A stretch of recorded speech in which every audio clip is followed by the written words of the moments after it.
I honestly didn't quit my Web2 job. The other two businesses are still running. Even before I created Imaginary Ones, I was actually investing a lot in crypto. I was very fascinated by all this technology in the blockchain and what it can potentially do. So naturally, when I created Imaginary Ones, I want to leverage on the technologies that are already here to bring the brand to greater heights.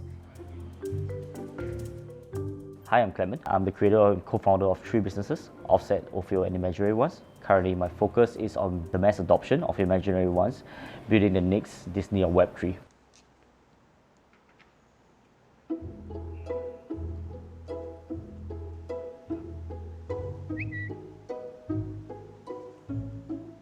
I think the idea of bubbles was created based on a lot of my Genesis pieces back then. Naturally, when I created the very first 5 characters of Imaginary Ones, I want to leverage on the spherical body, which is now known as bubbles, which is also part of my identity in terms of my art. I'm not a fan of soap bubbles, but my son is, so maybe in some ways, inceptionally, he inspired me. Yeah. I studied computer science as my bachelor degree in SIM. When I started my career, I was in an advertising firm of just being a front-end developer, creating campaigns for Adidas, DKNY, Johnny Walker back then. I always wanted to do more design stuff. To do that, I had to teach myself animation. So I watched a YouTube video every day to just learn 3D and animation back then. Before leaving the the advertising world, I was a creative group head with a few creatives, and I told myself maybe it's time for me to take a shot into entrepreneurship. And that's where I started our very first business 10 years ago with David, which is Offset, our motion design agency. And it started with 2 of us slowly working our way up from no portfolio to working with big clients. When I was doing all these different businesses to de-stress, I actually did a lot of stuff just for fun on Instagram. We call it the everyday pieces, just these spheres just bouncing around, creating satisfying videos. And I just wanted to do it because I felt it was really, really fun. The very first post that I think got a little bit viral was this one when I experimented with this color. And Samsung contacted me wanting to do something with their QLED TV back then. Wanted to challenge myself a little bit more. Can I do dynamics simulation versus just doing keyframe animation? And that's where you start to see things like spheres happening. We call this the beautiful world. So the beautiful world is in a case of I want to remind people that the world is still beautiful in some ways, because the time when you open up the news in COVID, the whole world is burning up. So I thought through the work that I do, I can sort of bring serenity to just different perspective of people. All this, actually, the entire journey itself, I feel like it all led me to Imaginary Ones. I'm just extremely grateful to be where I am. Yeah, I feel like when I started doing Imaginary Ones, I always dreamed about creating my own IP. And it's also very interesting because I wanted to input my more than a decade of knowledge of 3D animation and everything into one single project and see where this can go. So that itself is a challenge to me to create something that the world has never seen before, which is the 8,888 3D animation avatars. I think the commitment to create these 8,888 pieces is a mix of tech and creative. So that to me is extremely interesting because this amount of animation, it cannot be done by hand. I would say even with the NFT boom or the Web3 boom or not, I've already been doing this for the last 10 years. So when the NFT boom came, it felt yes, the right place at the right time. For me, I feel we're not really lucky, but we are prepared for this, for the entire decade that we actually work hard for. So when the opportunity arises, we feel we are ready to actually scale up infinitely into this. Yeah.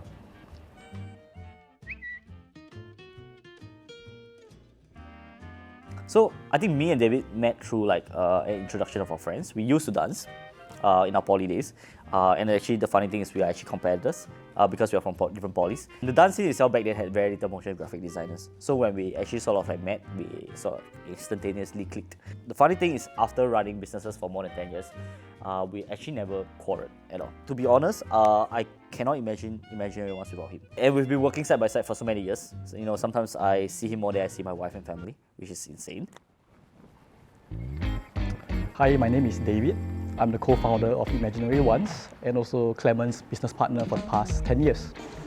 Whole face our style. You're the model, not Zagaboo face, don't bro! For Imaginary Ones, right now my position is more of the strategist point of view. We also have to wear multiple hats to fill up different roles. Being in Web3, that's the whole fun and innovation part of it that makes it so unique. I think 10 years working together, we have been through so much ups and downs. Working together for so long, it's important that you find satisfaction and you find a lot of joy working with each other. So I think I'm really thankful for all the opportunities working with the right people like Clement. Yeah. From the front angle, you cannot really see that actually it keeps going back, but the flower just keeps bending on the front, and the back one keeps bending back. So the next one happens, and the next one happens, and the next one happens. So you can see from the front angle, it looks like it's an endless loop. So it's once it reaches to a point where it hides everything, that's when the magic happens. And this was the very first flower version of sort of like a kaleidoscope, but I still didn't feel that it was enough.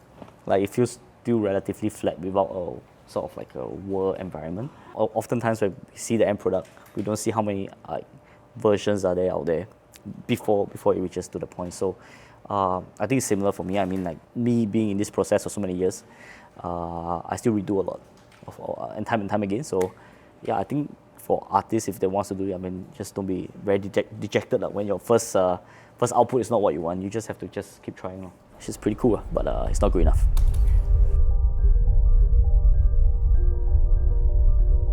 I'm extremely honored. This is like a dream to me to have like my art pieces being shown or auctioned in a huge gallery house like Sotheby's. So that is like a huge sort of like a milestone for me. To speak in like Paris Blockchain Week was I would say it's like something new to me because I do a lot of talks along the way. I was like super honored because like I feel like now I can sort of like spread my knowledge to a bigger crowd, and I hope like more brands can see it and bring more like sort of like visibility into the Web3 space. I think as a whole the industry actually wins.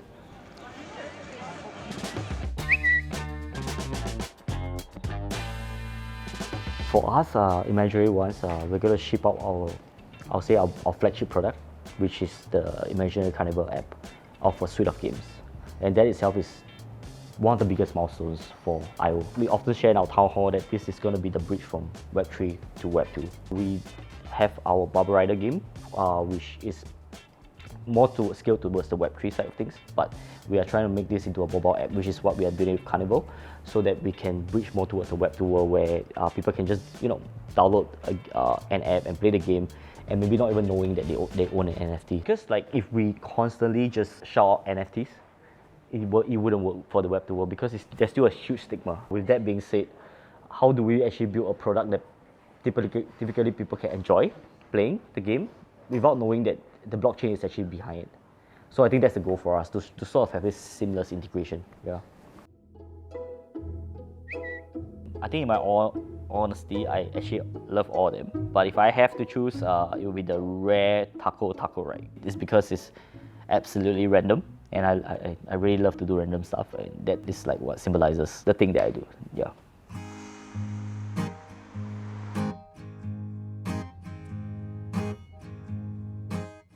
I live in Singapore all my life. I mean, there's a certain part of my life that I stayed in LA for 1 or 2 years.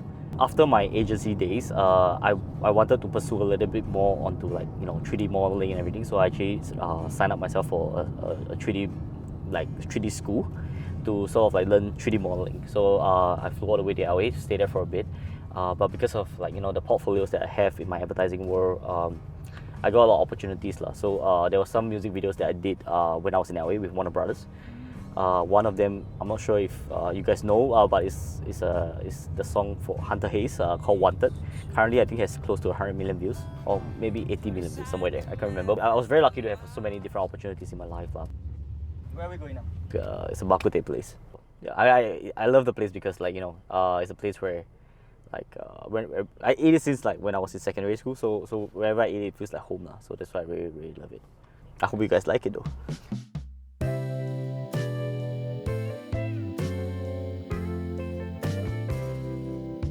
We are at one of my favorite childhood places, the Bak Kut Teh place that I grew up eating at. And this is John, our marketing director of Imaginary Ones, and we're gonna have a meal together. Do I ever feel burnout? I guess definitely I do feel tired once in a while, but I think it's all about finding the things that make you happy, right? Like food, or even like spending time with families, or just doing what you love will ultimately help you in just like happy as a person, right? I don't think I actually feel 100% burnout before, because like I said, I love doing what I do on a day-to-day basis. It never felt like work to me. So ultimately, it's just finding something that really makes you happy and just doing it. So if you think about Clement's perspective, he has, I think, close to a decade of experience in running businesses, something that I really admire in this space. And I think from his point of view, it's really very difficult, to build Offset, to build Orfeo, and now to go all in on Imaginary Ones. I think it's a very, it's not a small accomplishment. It's a very impactful and meaningful accomplishment, because for someone of this age to run all this successful business is something that is very admirable. So I definitely see Clement as a friend, a mentor, and lastly my boss. It's a very enjoyable experience actually. Yeah. when we were young, we are a little bit more ambitious, but as we grow older, we become a lot more practical. I truly believe that I can become a huge household name. And hopefully through the world of Imaginary Ones, people can believe that anything is possible.